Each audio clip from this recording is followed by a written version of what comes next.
Hi, today I'm for the new Redmi Note 12 Pro Plus and I'll show you how to activate Hey Google or Google Assistant on this device. So first let's open Google folder and launch Google application. Then click on the right upper corner and tap to the settings. Click the voice section and tap to voice match. Then you'll see here Hey Google switcher, just tap on it and after that you'll click here to now saying thanks. To the next, to yes, I agree, continue. And now we can see that the Hey Google option successfully activated.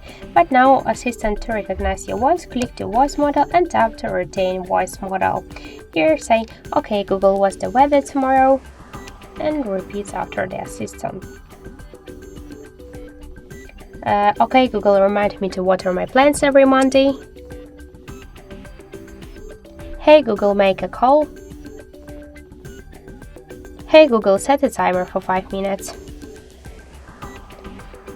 So now just tap to finish, and now when you'll say Hey Google or OK Google, you can see that this option successfully activated. So that's it, thank you for watching, and if you find this video helpful, leave thumbs up and subscribe.